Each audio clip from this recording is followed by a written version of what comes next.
Hello everyone. इस question में बोल रहा है कि एक मैन है जो कि स्विम करना चाह रहा है in still water at a speed of 3 kilometre per our.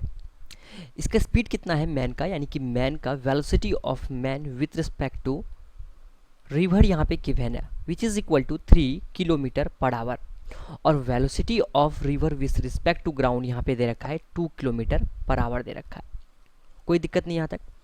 यानी कि अब क्वेश्चन को आगे पढ़ें तो क्वेश्चन में दिया हुआ है कि वो डायरेक्टली अपोजिट पॉइंट पे पहुंचना चाह रहा है, directly opposite point two it's starting point. मतलब कि अगर वो ए पॉइंट से स्टार्ट हो रहा है तो वो डायरेक्ट बी पॉइंट पे पहुंचना चाह रहा है। तो यहाँ पे हम सबसे पहले तो कॉन्सेप्ट समझते हैं कि उसका जो है वेलोसिटी यानी कि उसका डायरेक्शन जो है किस डायरेक्शन में होना चाहिए। अगर मान लेते हैं कि ये डायरेक्शन ऑफ द फ्लो है यानी कि velocity of river with respect to ground है, तो उसको अगर वो परपेंडिकुलर टू यानी कि जिस डायरेक्शन में वो पहुंचना चाह रहा है उसी डायरेक्शन में अगर स्टार्ट करता है तो उसके पास तो एक ये वेलोसिटी का कंपोनेंट होगा ही, और एक कंपोनेंट और आ जाएगा velocity of river with respect to ground, जिसके कारण कि उसके पास दो कंपोनेंट होगा और उसका ट्रैजेक्टरी क्या हो जाएगा बच्चों, कुछ ऐसा हो जाएगा, और वो बी पॉइंट पे ना पहुंच के वो सी पॉइंट पे पहुंचेगा। क्लियर बात है। तो वो कौन सा डायरेक्शन में जाना चाहेगा, उसका यानी कि velocity of man with respect to river कितना होना चाहिए, ये डायरेक्शन होना चाहिए थीटा एंगल पे, ताकि इसका जो है दो कंपोनेंट टूटेगा, ये कंपोनेंट और एक परपेंडिकुलर यानी कि जो रिवर का फ्लो है उसके परपेंडिकुलर वाला डायरेक्शन। ठीक है। और ये कंपोनेंट यानी कि velocity of man with respect to river का साइन ऑफ थीटा और ये कंपोनेंट कैंसिल हो जाए, ताकि इसके पास सिर्फ क्या होगा बच्चों, ये कंपोनेंट बचे और ये डायरेक्टली यहाँ पे पहुँच जाए। क्लियर बात है। यानी कि velocity of man with respect to river का sine of theta is equal to velocity of river with respect to ground, और यहाँ से sine of theta is equal to कितना आ जाएगा, ये हो जाएगा velocity of river with respect to ground divided by velocity of man with respect to river. ठीक है। तो यहाँ से साइन ऑफ थीटा का वैल्यू कितना आता है, velocity of river with respect to ground ये दिया हुआ है 2 किलोमीटर अपॉन ये है 3 velocity of man with respect to river. तो यहाँ पे पूछा हुआ है क्वेश्चन में कि in which direction should he try to swim, तो ये जो है टेन थीटा मतलब कि साइन थीटा इक्वल टू 2/3 यानी कि theta is equal to sine inverse 2/3 पे इसको इस एंगल पे स्विम करना चाहिए, तो ये डायरेक्टली यहाँ पे पहुँचेगा। ये बात क्लियर है। तो ये तो था ए नंबर का। अब हम बी नंबर डिस्कस करते हैं। बी नंबर में क्या पूछा हुआ है कि how much time will take to cross the river if the river is 500 metre wide, यानी कि रिवर का विड्थ जो है हमें दिया हुआ है 500 मीटर।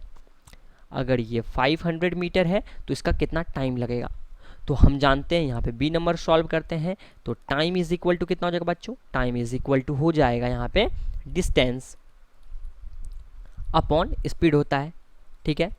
अब हमें डिस्टेंस दिया हुआ है 0.5 किलोमीटर और स्पीड कौन सा स्पीड लेंगे, ये कंपोनेंट जो कि डायरेक्टली वो फ्लो के परपेंडिकुलर वाले कंपोनेंट जो कि जाना चाह रहा था वो ए से बी पॉइंट में। ठीक है। क्योंकि ये कंपोनेंट तो इसका कैंसिल हो चुका है। क्लियर बात है।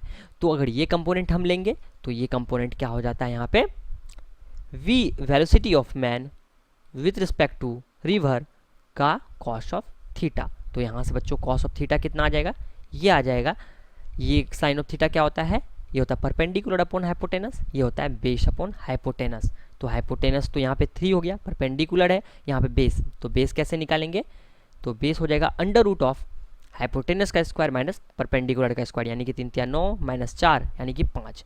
तो cos of theta equal to कितना हो गया बच्चों, √5/3।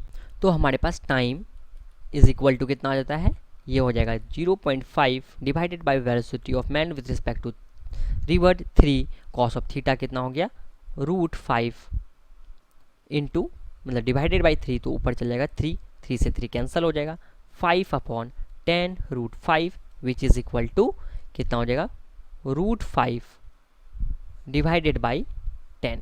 क्लियर बात है। तो टाइम का फाइनली वैल्यू कितना आ गया, √5 डिवाइडेड बाई 10 ये आ गया।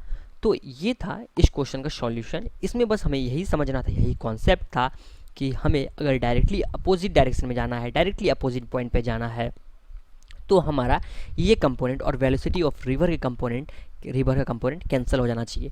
तो यहाँ से हम थीटा का वैल्यू डायरेक्टली भी निकाल सकते हैं। थीटा का वैल्यू साइन इनवर्स क्या हो जाएगा, sine inverse velocity of river with respect to ground, velocity of river with respect to ground divided by velocity of man with respect to river. ये हम ध्यान में रखेंगे। थीटा यानी कि इस एंगल पे जाएगा तो वो डायरेक्टली अपोजिट पॉइंट पे पहुंच जाएगा वो स्विमर। क्लियर बात है।